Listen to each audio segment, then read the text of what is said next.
संदेश, सत्य को जाने, सत्य पर चलें।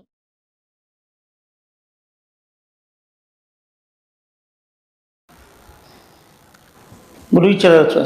आयुष्मान, बैठिए। क्या नाम है आपका? नेम सिंह। अच्छा ठीक। कहाँ से आए हो? गुरु जी यही F38 गली नंबर 2 वैष्णो मंदिर से। अच्छा अच्छा अच्छा, बताइए कैसे आगमन हुआ आपका? कुछ गुरु जी हमारी शंकाएं थी, उनका समाधान चाहते हैं। अच्छा बताइए। हे सह शब्द में निमग्न रहने वाले श्री सद्गुरुदेव भगवान, आप हमें ये बताएं, जब हम पूर्वजों का या कहिए पितरों के लिए अच्छा सा भोग लगाते हैं या करके तोरई पे ये सब चीज रख देते हैं, ठीक है, तो वो कौवे वगैरह खा जाते हैं। क्या हमारे पूर्व क्या कौवा हो गए जो वो खा जाते हैं ऐसे? अच्छा अच्छा अच्छा अच्छा, देखो आपका ये प्रश्न है कि हमारे जैसे क्वार के महीने में तोरई के पत्ते पर अच्छा भोजन बना करके रखते हैं, तो कौवा खा जाते हैं। तो वो हमारे पूर्वज क्या कौवा है? ये प्रश्न। हाँ, मतलब क्या देखो आपके पूर्वज जो है कौवा नहीं है। देखो आप जैसे खिलाते हैं कि अगर वो तुम्हारे पितर यौन में हैं और तो उनको मतलब जो है तुम खिलाओगे, किसी को भी कोई खाएगा उसका पुण्य बनेगा, वो उनको प्राप्त हो जाएगा। और पितर में है ही नहीं तो वो मतलब वो तुम्हें प्राप्त होगा। अच्छा। हाँ, और बताइए और क्या प्रश्न? हे विदय स्वरूप आनंद लेने वाले श्री सद्गुरुदेव भगवान, आप हमें ये बताएं, रामायण किसे कहते हैं?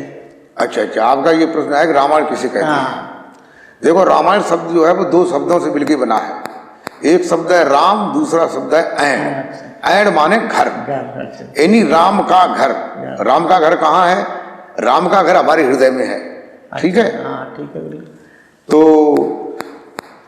तुलसीदास जी ने रामायण में कहा है कि रामायण सुरतर की छाया, देखो भाई दूर जो निकट जो आया। तो रामायण जो है वो क्या है? राम का जो घर है वो क्या है? तो जहां राम का घर होगा वहां राम रहते होंगे, तो उनके हम दर्शन करेंगे और उन्हें देखेंगे तो हमको लाभ प्राप्त होगा। तो ये तुलसीदास जी ने बताया कि स्वर माने देवता, तर माने वृक्ष, यानी देवताओं का वृक्ष कौन सा है? कल्प वृक्ष। तो कल्प वृक्ष में ये विशेषता होती है कि उसके नीचे खड़े होकर के जो भी हम इच्छा करते हैं वो प्राप्त हो जाती है। ऐसे ही रामायण जो है यानी राम का जो घर है हमारे हृदय में है, तो वहां राम के सामने आइए समझ करके कि राम हमारे अंदर है, तो जो भी आकांक्षा करते हैं वो हमारी पूरी हो जाती है। अच्छा। हाँ, और बताइए क्या प्रश्न? हे नामधनी सद्गुरुदेव भगवान, आप हमें ये बताएं कि राम कितने प्रकार के होते हैं? अच्छा, यानी आपका ये प्रश्न है कि राम कितने प्रकार के होते हैं? कितने प्रकार के होते हैं? तो राम जो है वो 4 प्रकार के होते हैं। अच्छा। और बताइए और क्या प्रश्न है? हे श्री सद्गुरुदेव भगवान, आप हमें ये बताएं कि ये 4 प्रकार के राम कौन से होते हैं? अच्छा, ये 4 प्रकार के राम है, वे कौन कौन से? कौन कौन से होते हैं? देखो संतों ने ये बताया है कि एक राम दशरथ का बेटा, और एक राम जा घट में लेटा, और एक राम का सकल पसारा, और एक राम सब जग से न्यारा। तो एक तो वो राम है जो दशरथ के यहाँ जिन्होंने जन्म लिया था। अच्छा। जो शरीर धारण करके आए थे, एक तो वो राम है, और उनके शरीर का नाम राम था। अच्छा। दूसरे कहते एक राम घट में लेटा, यानी संसार में जितने भी मनुष्य हैं सबके शरीर के अंदर विद्यमान है, तो उनका नाम जो है श्वासों के अंदर रमण कर रहा है, वो चैतन्य राम का। तो दूसरे ये राम है। तीसरे राम है जो सकल पसारा, यानी सारे संसार में ब्रह्मांड में व्याप्त है। अच्छा।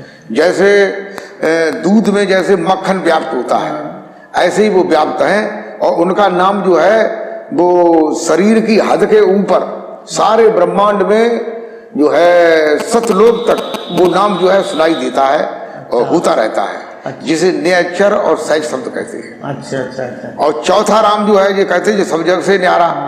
तो सब जग से न्यारे का मतलब ये है कि जो एक जगह ऊपर है, जैसे सूर्य है, और एक जगह रह करके उस नीचे जो है उसकी किरणें, धूप, प्रकाश, ये सारी चीजें लोगों को प्राप्त होती हैं।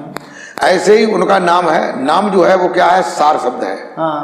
तो सार शब्द जो है ऊपर है, लेकिन जो साधक जो है सहज शब्द का ज्यादा अभ्यास करता है तो उसी के सहारे से कभी कभी वो सब तेजी से आता है, जैसे बाज आता है, बाज चिड़िया, अच्छा बाज पक्षी आता है, चिड़िया को पकड़ ले जाता है, ऐसे ही वो सार शब्द होता है।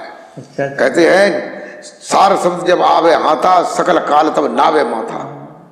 हाँ, और बताइए और क्या प्रश्न? बस गुरुदेव हमारी यही शंका थी, हमारा समाधान हो गया। अच्छा ठीक ठीक ठीक।